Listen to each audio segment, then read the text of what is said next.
gave a barely discernible shrug. Your mother has the same look, and it's usually directed at me. I've learned to look for it. So, tell me, what's on your mind? James took a deep breath, trying to stay calm, or in the realm of calm. Tell me you aren't culling the culling now. Tell me this is a rumor. He tried to say it without sounding bitter, but the anger in his voice was nothing short of obvious. His dad let out a huff of air. He didn't immediately deny it, which told James everything he needed to know. The rumor was true. One thing James had always admired about his parents was their honesty. They always tried to give it to them straight. Where'd you hear that? His dad asked, parent face on.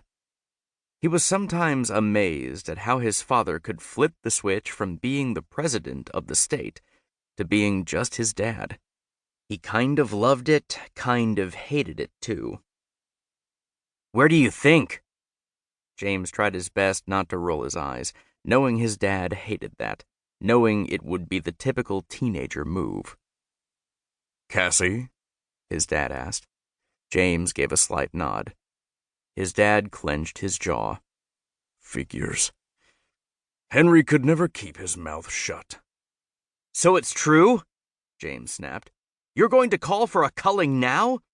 2 years before we would qualify at 18 and at least have half a chance? His dad took down his glasses, resting them atop the report, and stood from his seat at the desk. Now he was back to Mr. President. We are considering it, and we have our reasons, yes. His mom walked in at that point with her usual knack for knowing when crap was about to hit the fan. Who peed on your pillow? She looked from him to his dad and back again. Normally it would have made him smile, not this time, not today. Not when this was seriously happening. You did, apparently. You're going to call the culling now. Now? Are you kidding me? Watch your tone with your mother, his dad warned. Let me guess. Cassie said something? His mom asked, pressing her lips together and tucking a piece of brown hair back into place. People always told him he got his father's size but his mother's looks. They had the same exact shade of brunette hair and the same green eyes. The temper he was barely reining in belonged to her, too. James again gave a slight nod, tired of talking in circles. He wanted answers.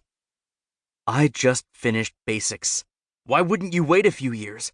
Why wouldn't you let us at least have a shot? It's not at all like that, James, his mom said softly. Unlike his dad, she was always both the current Madam President and his mom, never one or the other.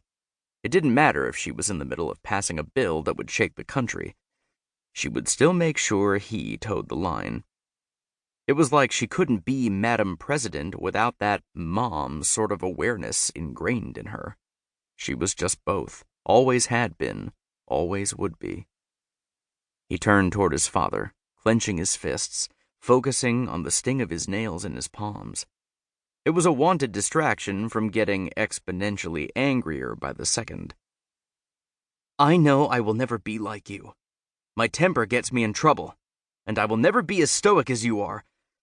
I just didn't realize I was such a disappointment that you didn't think I would be capable of leading our country. His parents exchanged a confused look.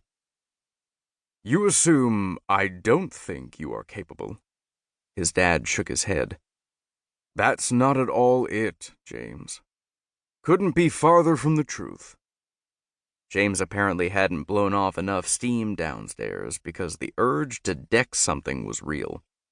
Then why would you call a culling before I'm old enough to qualify? Why would you wipe out my chances like that? I always thought you'd call it when Ken's and I turned 20 or 21. I guess I thought you'd want us to have a shot.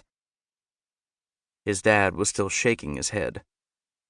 Look, your mother and I are tired. And this recent issue in Kansas City with the rebels is proving that our job is not an easy one. We worry about you kids. We've worked harder in these last 7...